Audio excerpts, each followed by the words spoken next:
आज तक रेडियो सुनता है सारा जहां।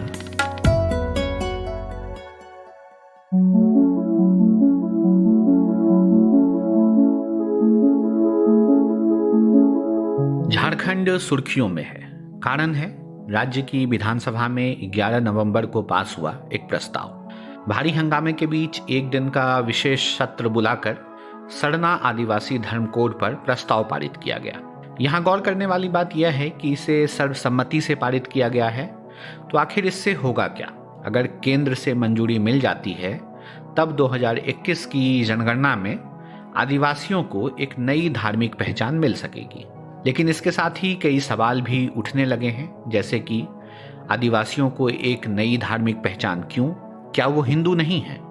अलग धार्मिक पहचान की जरूरत आखिर पड़ी क्यों? राज्य में झारखंड मुक्ति मोर्चा के नेतृत्व वाली सरकार ने इसे आदिवासियों की संस्कृति और धार्मिक आजादी की रक्षा से जोड़ दिया है। इसके पीछे राज्य की अपनी दलील है, लेकिन अब गेंद केंद्र के पाले में है। नमस्कार, मैं हूं ऋतुराज और आप सुन रहे हैं आज तक रेडियो पर हमारा प्रोग्राम पॉड खास। यहाँ पर हम किसी एक विषय पर तसल्ली से बैठकर बातें करते हैं और उस विषय के सभी पहलुओं को टटोलते हैं, ताकि जितना अधिक हो सके आपको उस सब्जेक्ट पर जानकारी मिले।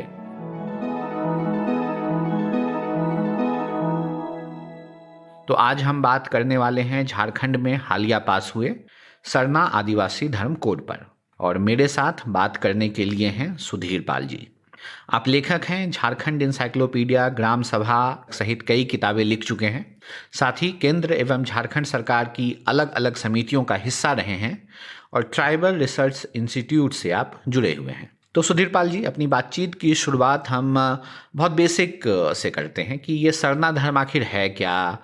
इससे जुड़ा इतिहास क्या है, और अभी जो ये पूरा हंगामा बरपा है इससे जुड़ा विवाद क्या है? मुझे जो लगता है कि पहले तो हम लोग थोड़ा इसके ऐतिहासिक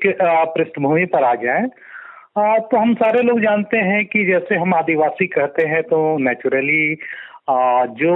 आदिम वासी हैं, यानी इस सभ्यता में या जिसको कहा जाए कि सबसे पुराने वासिंदे जो हैं वो आदिवासी ही हैं। और जब आदिवासी की बात हम करते हैं तो नेचुरली जो प्री एग्रीकल्चर एज के जो लोग हैं या उनका इतिहास जो देखेंगे तो जिन्होंने सभ्यता के साथ, मानव सभ्यता के साथ जिनका शुरुआत होता है, और इनके जब धर्म की बात करते हैं तो नेचुरली जंगल, पहाड़, नदी, नाले या प्रकृति के साथ जो इनका तारतम्य है, जिसको हम मानते हैं कि, और इसलिए सरना धर्म की जब बात करते हैं तो पूरी की पूरी आदिवासी ये में अगर आप देखेंगे तो उनके लिए प्रकृति सबसे महत्वपूर्ण है, और प्रकृति के साथ उनका एक सिम्बायोटिक रिलेशनशिप है। यानी जैसे अगर जंगल की बात करें तो जंगल, आदिवासियों के बिना जंगल का अस्तित्व नहीं है, और कहा जाए तो आदिवासियों का अस्तित्व बिना जंगल के नहीं है। दोनों अगर देखें तो जंगल अगर बचना है तो आदिवासियों से बचना है, या बचा हुआ है तो आदिवासियों से बचा हुआ है। और उसी ढंग से अगर हम कहें कि आदिवासी बचे हुए हैं तो प्रकृति है तभी आदिवासी बचे हुए हैं। और इनके धर्म की जो बात की जाती है तो नेचुरली इनके धर्म में कोई जैसे कहा जाए कि धर्म गुरु जैसा कुछ नहीं है, धर्म ग्रंथ कुछ नहीं है। ये प्रकृति को ही अपना धर्म मानते हैं, और प्रकृति के साथ, और इनके लिए धर्म केवल धर्म नहीं कहा जाए, इनकी उपासना पद्धति जो है, इनका जीवन, इनकी संस्कृति, इनका परंपरा, अगर सब कुछ देखें तो ये पेड़ पौधे, पहाड़ जिसको हम कहते हैं, और उसके साथ देखें तो ये आदि धर्म है इनका, यही है जो पद्धति है, जो परंपरा है, वो आज भी इनका जो है कायम है। और प्रकृति पूजक है ये बेसिकली, और प्रकृति पूजक जो सरना धर्म है उसको आदि धर्म भी हम कह सकते हैं, कहते हैं। ये मूलतः जो मुझे समझ में आती है। तो अगर कहा जाए तो सरना धर्म के अंदर अगर आप देखें तो जो परंपराएं हैं वो प्रकृति से जुड़ी हुई है, और उसके अंदर आप देखें तो इनके लिए जंगल, पहाड़, नदी, नाले, खेत, खलिहान, ये सब कुछ जो है मिलकर सरना धर्म की बात जो है करते हैं। और अगर आप देखें तो पेड़ काटने के पहले आप देखेंगे कि पेड़ से क्षमा याचना करना इनकी परंपरा का हिस्सा है। गाय बैल बकरियों को के साथ इनका जीवन का जो साहचर्य है, यानी उनके लिए धन्यवाद या आभार व्यक्त करते हैं कि ये गाय बैल जो हैं, बकरियां जो हैं, जिनसे हमारा जीवन है। ये पेड़ जिनको हम काट के ईंधन जलाते हैं, ये पेड़ जिनको काट के हम अपना घर का छप्पर बनाते हैं, उनके लिए वो पहले माफी मांगते हैं, पूजा करते हैं, क्षमा याचना करते हैं कि भाई हम तुमको काट रहे हैं। और अगर आप देखें तो इनकी परंपरा में पुरखों के नाम पर भोजन को निकालना, पानी को निकालना, ये और पुरखे जब मरते हैं तो अपनी आंगन में ही या अपने बाड़ी में उनको अंतिम संस्कार करना, उनका एक ढंग से कहा जाए जिसको हम मसना कहते हैं, यानी जो उनकी डेड बॉडी जिसको रखा जाता है जमीन के अंदर, जिसको मसना के नाम से हम जानते हैं। तो ये जो पूरा का पूरा सरना धर्म की अगर हम बात करें तो सरना धर्म को आप बाकी धर्मों के साथ जोड़ कर नहीं देख पाएंगे, इसलिए कि सरना धर्म में कोई कहा जाए जिसको कि धर्माचार्य नहीं है, कोई ग्रंथ नहीं है, कोई मूर्ति पूजा नहीं है, या इनके कोई किताब नहीं है, या इनके कोई धर्म गुरु नहीं है। तो उस ढंग से और सरना की जब हम बात करते हैं तो नेचुरली यह प्रकृति के प्रति एक आभार व्यक्त करने, क्योंकि प्रकृति के साथ इनका जीवन जुड़ा हुआ है, तो प्रकृति के प्रति आभार व्यक्त करना, प्रकृति के साथ जीने, प्रकृति के साथ रहने, प्रकृति के साथ अपना अस्तित्व बनाए रखने के लिए ये जो है पूरा का पूरा एक कहा जाए कि कर्म है। और इसमें अगर आप देखेंगे तो कोई धार्मिक ग्रंथ या कोई पोथी ऐसा कुछ भी नहीं है, और न तो कोई वर्जनाएं हैं, ना कोई सीमा है, ना कोई ऐसा जिसको हम कहें आडंबर है, कुछ भी नहीं है। मतलब जहाँ पे ये रहते हैं, जो जिनके साथ ये जीते हैं उसी को अपनाते हैं, वही इनका धर्म है और उसे ही सरना कह रहे हैं। जी, सरना धर्म बेसिकली कहा जाए तो आदिवासियों का उनके दृष्टि से अगर आप देखेंगे तो उनके लिए उनका धर्म जो है वो सिर्फ धर्म नहीं है, बल्कि उनकी उपासना पद्धति, उनकी जीवन पद्धति, उनकी परंपराएं, उनका रहन सहन, उनका अस्तित्व, सब कुछ जो है धर्म के साथ जुड़ता है। ऐसा नहीं है कि धर्म कुछ इनके लिए अलग है और जीवन यापन अलग है, या जिसको कहा जाए इनकी परंपराएं अलग हैं, जीने के तरीके कुछ अलग हैं, ऐसा कुछ नहीं। जो धर्म है वही उनके जीने का तरीका है, वही उनके जिसको कहा जाए उपासना पद्धति का भी हिस्सा है। यानी प्रकृति के साथ जो अस्तित्व इनका है, या दूसरे शब्दों में कहें कि प्रकृति का अस्तित्व बचाना है, तो आदिवासियों के साथ जो प्रकृति के रिश्ते हैं, उस रिश्ते को ही जो प्रयोग करते हैं, जो व्यवहार में लाते हैं, वही इनका कहा जाए तो धर्म है, जिसको हम सरना धर्म के नाम से जानते हैं। ठीक है, तो ये आपने सरना धर्म समझाया। आज हम इस पे इसलिए बात कर रहे हैं क्योंकि सरना आदिवासी धर्म कोड जो प्रस्ताव है उसे झारखंड विधानसभा में पास किया है। इससे जो बात कही जा रही है कि अलग पहचान की बात हो रही है इसके बहाने, कि वो, लेकिन यहाँ सवाल ये है कि वो मिलना कितना मुश्किल है, क्योंकि झारखंड के आदिवासियों को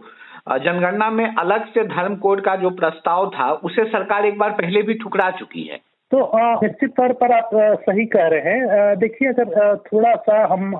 सरना धर्म कोड के पृष्ठभूमि में जाएं तो मुझे याद है कि 2015 के आसपास की बात होगी कि जब विश्व हिंदू परिषद और आरएसएस के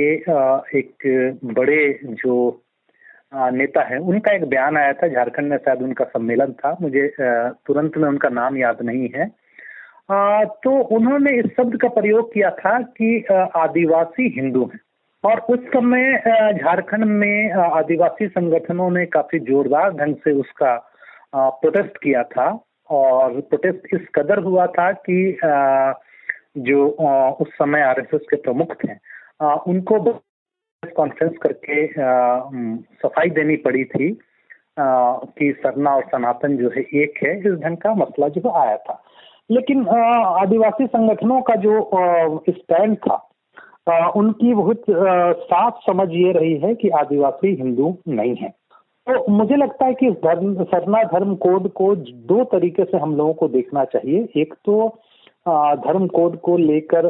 जो एक राजनीति का प्रश्न हो रहा, हाल के दिनों में आप देखें तो पॉलिटिक्स कहीं ना कहीं धर्म के साथ इस कदर जुड़ा है। केवल सरना धर्म कोड की बात आप नहीं कर सकते हैं, बाकी धर्मों के साथ भी पॉलिटिकल जो पूरा का पूरा एक कहा जाए कि जुड़ाव जो हुआ है, जिस ढंग से इस्तेमाल हो रहा है धर्म को लेकर पॉलिटिक्स में, तो ये इसको भी उस कड़ी में देखना चाहिए। लेकिन मैं सरना धर्म कोड की बात इसलिए कर रहा हूं कि दो कारणों से मैं करना चाहूंगा। पहले इसके व्यवहारिक पक्ष पर, और फिर ये कितना राजनीतिक है और केंद्र से पास होगा नहीं होगा, उस पर भी मैं बात करना चाहूंगा। तो मुझे लगता है कि दो तरीकों से इसको देखने की जरूरत है। सबसे पहला और महत्वपूर्ण बात है कि हम सारे लोगों को पता होना चाहिए कि देश में अगर आप कहें तो संवैधानिक समुदाय सिर्फ दो हैं, जिसको आप शेड्यूल कास्ट कहते हैं और शेड्यूल ट्राइब्स कहते हैं। यानी संविधान में किसी तीसरे समुदाय की बात जो है नहीं की गई है, सिर्फ और सिर्फ शेड्यूल कास्ट और शेड्यूल ट्राइब्स की बात की गई है। तो इसका मतलब कि जब एक बाकी समुदाय संवैधानिक समुदाय नहीं है, आदिवासी या इंडिजीनियस जिसको कहें या शेड्यूल ट्राइब्स कहें, चूंकि आदिवासियों के बीच से ही कुछ को आप शेड्यूल्ड करते हैं, तो ये पूरा का पूरा इसका मतलब ये है कि एक संवैधानिक समुदाय को का दर्जा जो है सिर्फ और सिर्फ आदिवासी समुदाय और दलित समुदाय को ही भारत में उपलब्ध है। दूसरी बात मैं ये कह रहा हूँ कि अब थोड़ा सा इसके पृष्ठभूमि पर आए तो अगर हम 2011 के सेंसस को देखें तो तीन जो मुझे लगता है कि थोड़ा सा हम लोग इसको पॉलिटिकल नजरिया रखने से पहले थोड़ा वस्तु स्थिति पर जाना ज़्यादा वाजिब होगा, ताकि हमारे जो श्रोता हैं उनको भी बेहतर तरीके से समझ में आए। 2011 के सेंसस को अगर हम राष्ट्रीय स्तर पर देखते हैं तो मोटे तौर पर एक आंकड़ा आता है कि 80% आबादी हमारी हिंदुओं की है और 14 से थोड़ा सा ज्यादा माने 0.12% होगा वो मुस्लिम समुदाय की आबादी है। और उसके बाद ईसाई, सिख, बौद्ध और जैन को अगर आप मिला लें तो ये चारों जो अल्पसंख्यक समुदाय हैं, ईसाई, सिख, बौद्ध और जैन, इनको अगर आप मिला ले तो ये 4.5% से ज्यादा जो है नहीं होता। मेरा ये कहना है कि अगर आप चार अल्पसंख्यक समुदाय सिख को देखें तो मोटे तौर पर 1.5% से थोड़ा ज्यादा सिख की आबादी है और 2.5% के आसपास, बल्कि 2.5% से थोड़ा कम ही होगा ईसाई समुदाय की आबादी इस देश में है। बौद्ध और जैन की बात करें तो ये 1% से भी दोनों कम है। यानी मुझे लगता है कि शायद 0.7% या 0.6% बौद्ध की आबादी होगी और लगभग 0.5% से भी कम जैन समुदाय की आबादी होगी। तो मेरा ये कहना है कि अब आदिवासियों के संदर्भ में देखें तो आदिवासी लगभग 10 करोड़ के आसपास हैं और अगर प्रतिशत में बात करें तो देश में इनकी जो आबादी का जो प्रतिशत है वो 8-8.5% के आसपास है। तो जब आप जैन और बौद्ध समुदाय जिनकी आबादी में हिस्सेदारी 1% से भी कम है, या सिख की बात करें कि 1.5% के आसपास है, ईसाई की बात करें 2.5% के आसपास है, तो ये 10 करोड़ आदिवासियों की जो आबादी है और जिसमें आज भी माने चूंकि धर्मांतरण हाल के दिनों में एक बड़ा पॉलिटिकल एजेंडा हो गया है कि आदिवासियों के धर्मांतरण की वकालत सबसे ज्यादा पॉलिटिकल पार्टीज द्वारा की जाती है कि आदिवासियों का धर्मांतरण ईसाई धर्म में या कुछ जगहों पर मुस्लिम समुदाय में भी किया गया और कुछ बौद्ध और जैन में भी हुआ है, ऐसा कहा जाता है। तो ये जो धर्मांतरण का इशू है, तो अगर आप देखें तो आज़ादी के 70-80 साल के बाद भी अगर ईसाई को हम मान लें, ईसाई समुदाय में कि ज़्यादातर उसमें धर्मांतरण ही हुआ है, तो वो 2011 तक वो 2.5% से ज़्यादा नहीं बढ़ पाया। तो मैं इस बात की वकालत कर रहा हूँ, इसका सीधा सीधा जो इन्फरेंस निकलता है, इसका मतलब ये हुआ कि धर्मांतरण एक राजनीतिक मुद्दा तो हो सकता है, लेकिन जमीनी हालात आज भी दूसरी है। इसका मतलब ये है कि जमीनी हालात ये कहती है कि आज भी 80-85% जो आदिवासी हैं वो ईसाई नहीं है, लेकिन इसका मतलब ये भी नहीं है कि वो हिंदू हैं, क्योंकि हिंदुओं की जो सनातन परंपरा की बात की जाती है और कई जो संगठन हैं जो इस बात की वकालत करते हैं कि सरना और सनातन में अंतर नहीं है और जिसका ज्यादातर आदिवासी संगठनों द्वारा विरोध किया जाता है, निश्चित तौर पर सरना और सनातन को आप एक नहीं समझ सकते। कहने का मतलब ये है कि जनगणना में आप सरना लिखते हैं नहीं लिखते हैं वो एक मसला हो सकता है, लेकिन वस्तु स्थिति ये है कि आदिवासियों की बड़ी आबादी आज भी जिसको कहा जाए तो उनकी उपासना पद्धति और उनका जो धर्म है वो सरना धर्म ही है। मतलब तो आप ये तो कहने का मतलब ये है कि उनके जो धर्मांतरण का मुद्दा बार बार उठता है राजनीतिक रूप से, वो बहुत सतही है, ग्राउंड पे इसका कोई बहुत ज्यादा प्रेजेंस नहीं है। वही तो मैं बोल रहा हूँ सर कि अगर आप देखेंगे तो आंकड़े ये बताते हैं कि देश में ईसाई समुदाय की जो आबादी है वो 2.5% से भी कम है। झारखंड के संदर्भ में भी देखें तो ये करीब 2.25% के आसपास ईसाई समुदाय आते हैं। तो मेरा ये कहना है कि 70 सालों में अगर आप जिस स्तर पर बोलते हैं कि कन्वर्सन हुआ,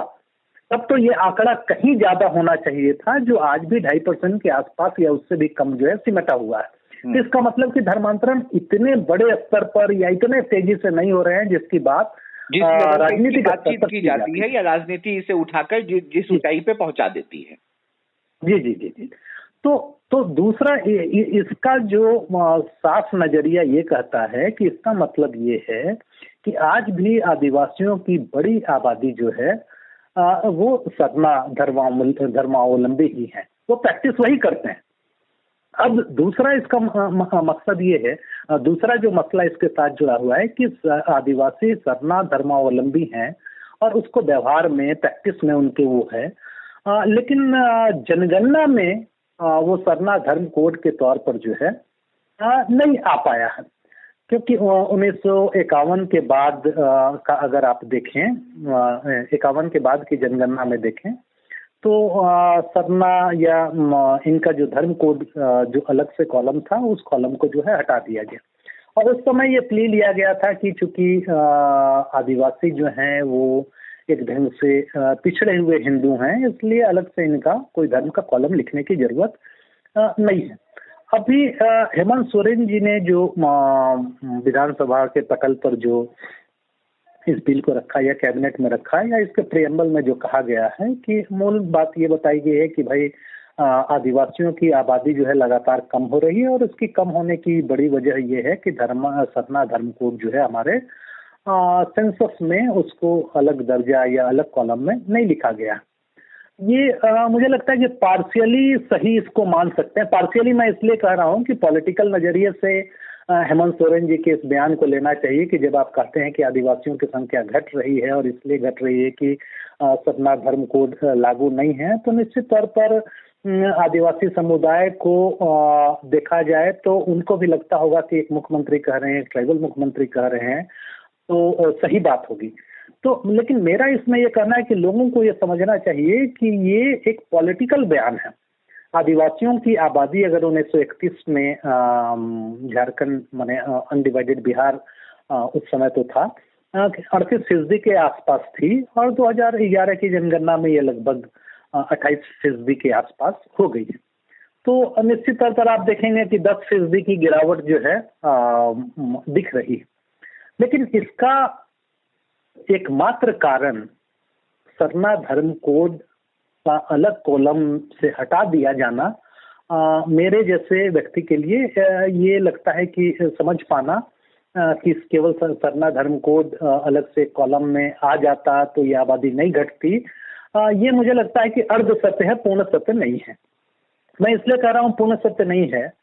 क्योंकि आदिवासियों की आबादी इसलिए नहीं घट रही है कि सरना धर्म कोड में सरना धर्म कोड को जो है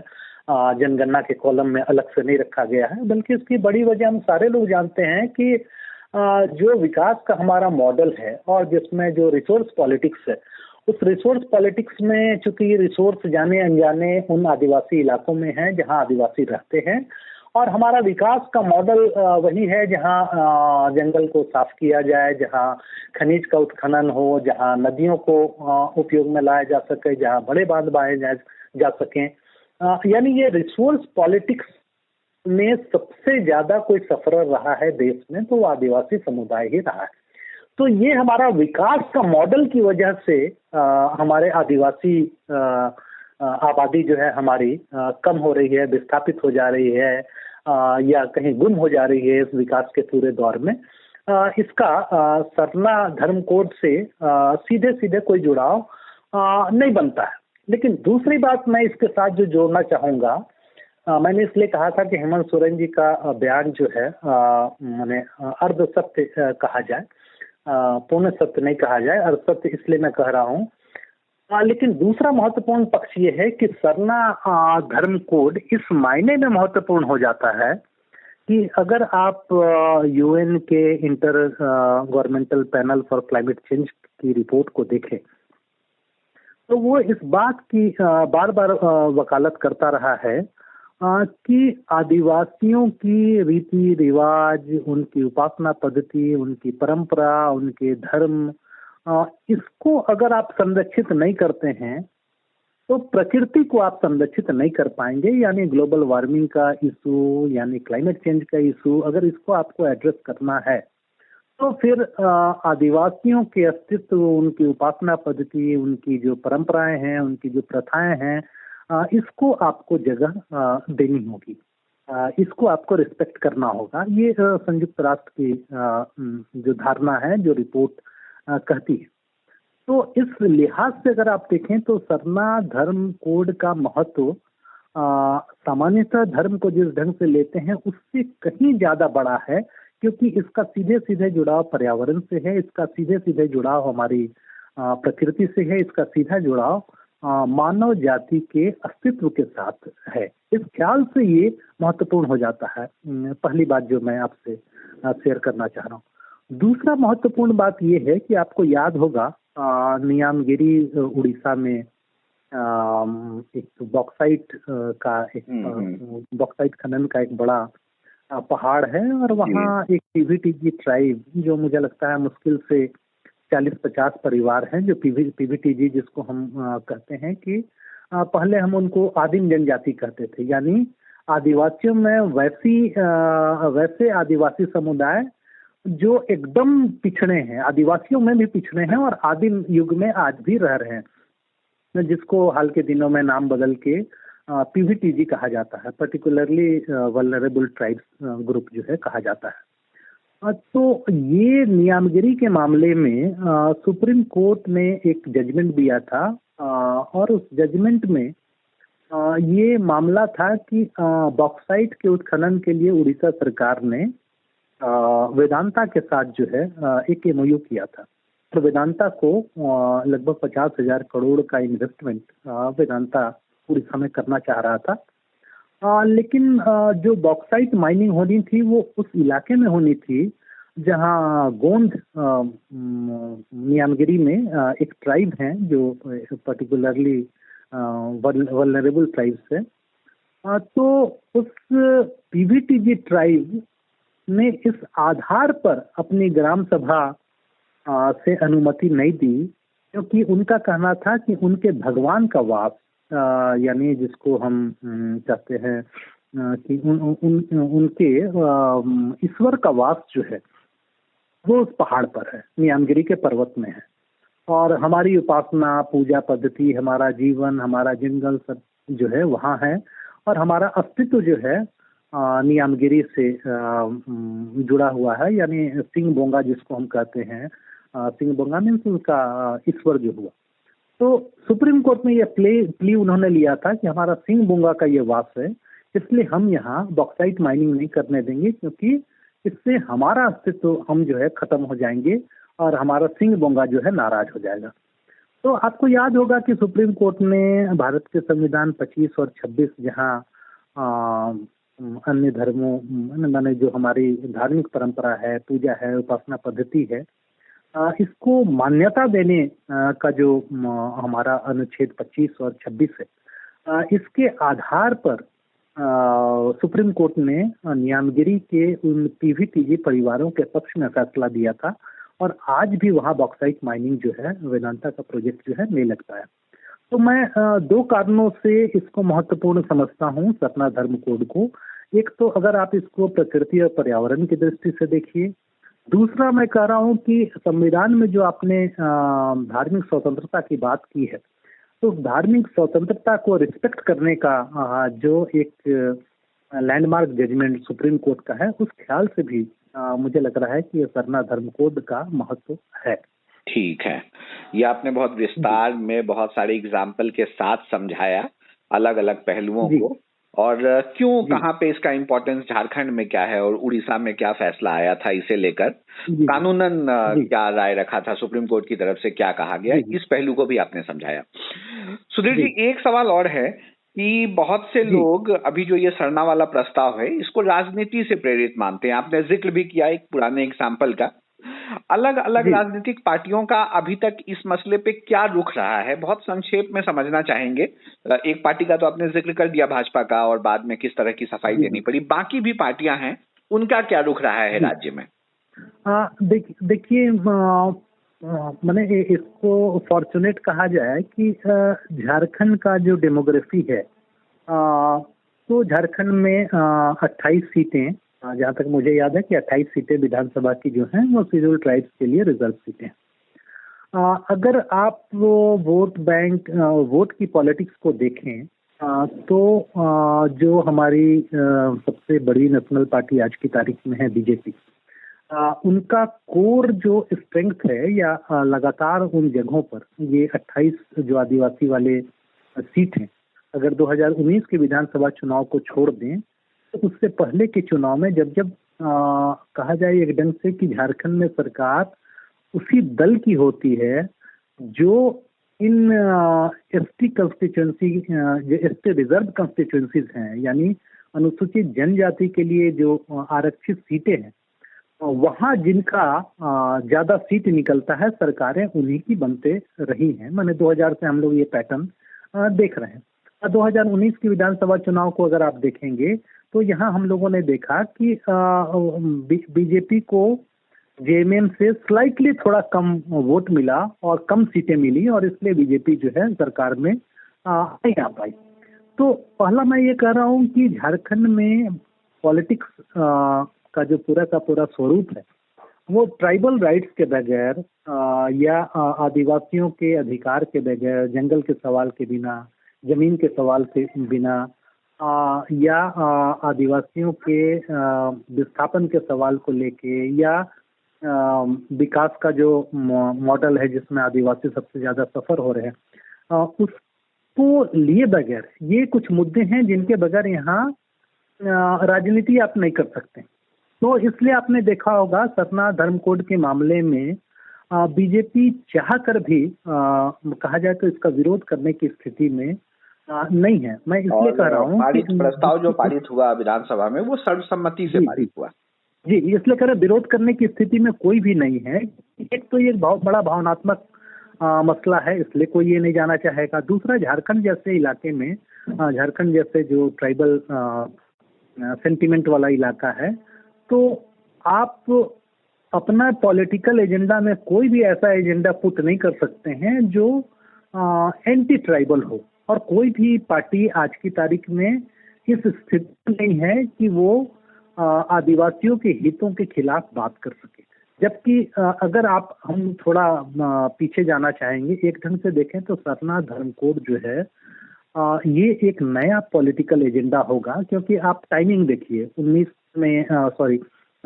में हेमंत सोरेन की सरकार ने इस प्रस्ताव को पारित किया, 21 में जनगणना रिपोर्ट आनी है, 21-22 हो जाएगा आते आते रिपोर्ट, और ये वही पीरियड होगा कि 24 में फिर हमारे यहाँ चुनाव होना है।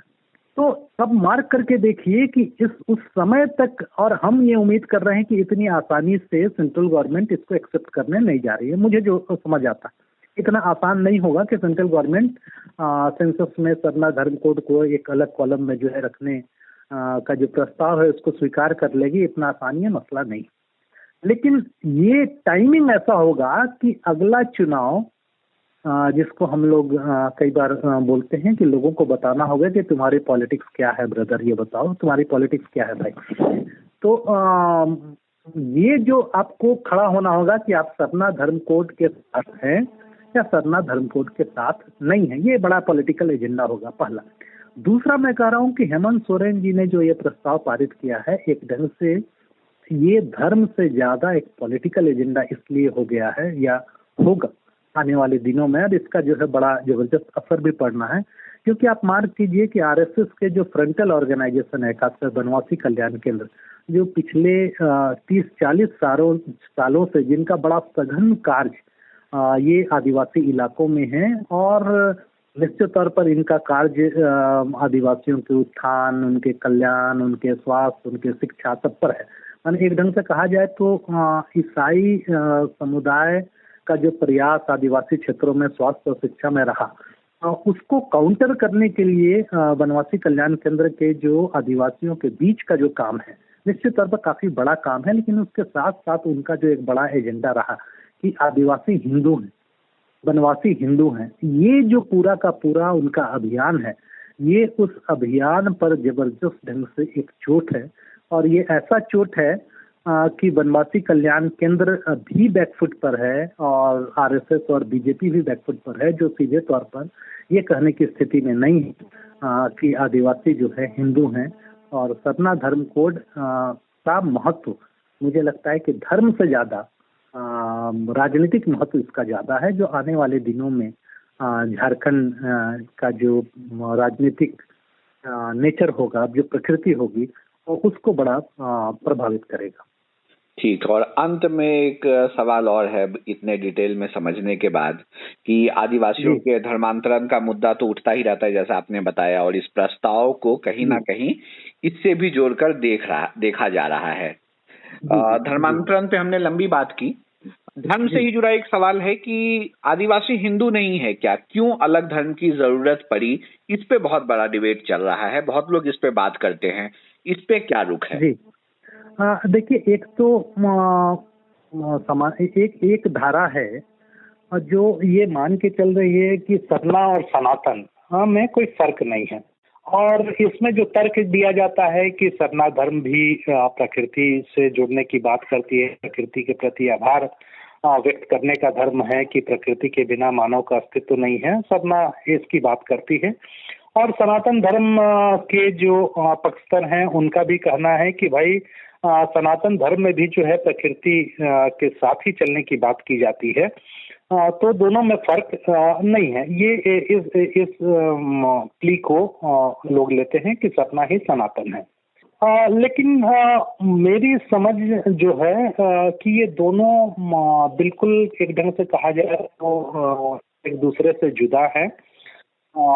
ये ठीक है कि भाई पिछले 70-80 सालों में मान लीजिए जिन इलाकों में आदिवासी हैं उन इलाकों में हिंदू भी हैं, और एसिमिलेशन बहुत स्वाभाविक है कि आदिवासियों का हिंदू के साथ एसिमिलेशन या हिंदुओं का आदिवासियों के साथ एसिमिलेशन। और ये कहा जाए कि गांव या अगर कोई इलाके देखें तो सह अस्तित्व का भी मसला होता है, क्योंकि आदिवासी केवल आदिवासी होकर तो नहीं रह सकता है और हिंदू केवल हिंदू होकर नहीं रह सकता। कहने का मतलब कि दूसरे समुदायों के साथ आपका जुड़ाव होता है, और जिसको कहा जाए कि सह अस्तित्व की बात होती है। और ये केवल आदिवासी हिंदू की बात नहीं है, ये सारे समुदायों के साथ एक दूसरे के साथ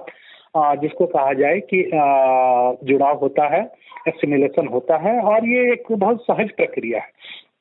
लेकिन इसको मैं अलग इसलिए देखता हूँ कि कई बातें आप इस आधार पर कह सकते हैं कि दोनों जो है प्रकृति की पूजा करते हैं, और हिंदू धर्म, कई लोग ये भी कहते हैं कि सरना जो है हिंदू धर्म का ही एक भाग है। तो इसको अलग करके देखने की जरूरत है, क्योंकि देखा जाए तो दोनों धर्मों में आप कह सकते हैं कि जो बिलीव्स हैं, जो कर्मकांड है, एक तरह के होने के बाद भी दोनों धर्मों में ये अलग अलग हैं। अब ये देखिए कि आदिवासियों का जो मूल्य हैं, जो विश्वास हैं, जो अध्यात्म है, ये किसी पोथी के साथ, ये जिसको कहा जाए कि किसी धर्म ग्रंथ के साथ इनका जुड़ाव नहीं है, कोई धर्म गुरु इनके नहीं है, या कहा जाए कि जो आडंबर है या जो उपासना की पद्धति है, या इसके साथ जो एक ढंग से कहा जाए कि 84 कोटि देवी देवता की जो बात हम करते हैं, या इसको कहा जाए कि सृष्टि और उसके अंत की जो बात करते हैं, ये इस ढंग से देखा जाए तो कहीं ना कहीं जो ब्राह्मण और पुरोहित की हम बात करते हैं वो कहीं आपको सतना धर्म में नहीं मिलता है। और जिसको कहा जाए कि हम एक पूरी की पूरी कास्ट हायरार्की को अगर आप देखें तो कास्ट हायरार्की को प्रमोट करने वाली जो सनातन धर्म है उसकी जगह सतना धर्म में नहीं है, पहली बात। दूसरी बात कि अगर थोड़ी देर के लिए हम सनातन धर्म मान भी लेते हैं, थोड़ी देर के लिए कई लोग जो तर्क देते हैं कि हिंदू,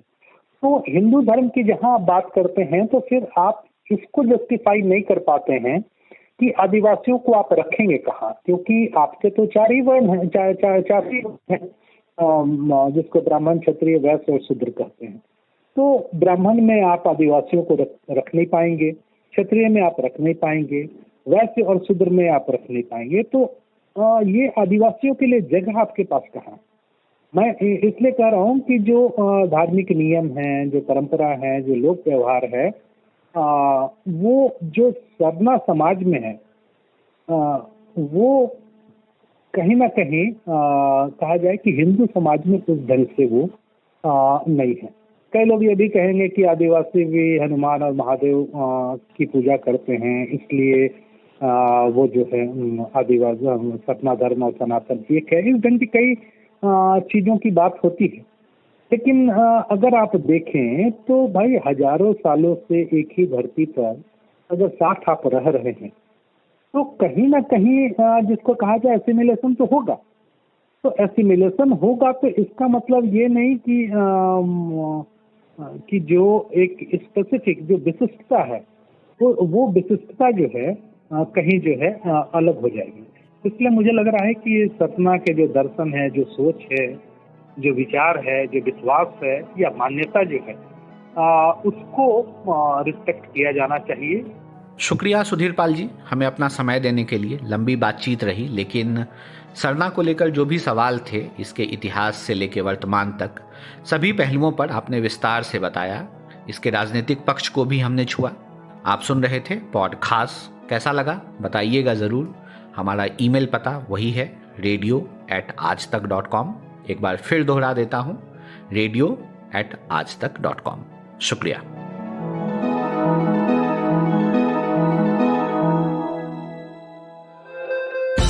दिन भर की हलचल के बाद जब शाम ढल जाए तो चले आइए आज तक रेडियो पर। खबरों के सबसे अहम पड़ाव तक ले चलेंगे आपको, तसल्ली से बताएंगे कि दिन में हुआ क्या और जो हुआ उसका मतलब आपके लिए क्या था। फील्ड पर रहने वाले रिपोर्टरों की फौज है हमारे पास, एक्सपर्ट्स का जखीरा है। ये सब होते हैं इस डेली न्यूज एनालिसिस पॉडकास्ट में, जिसका नाम है दिन भर, सोमवार से शुक्रवार हर शाम आज तक रेडियो पर।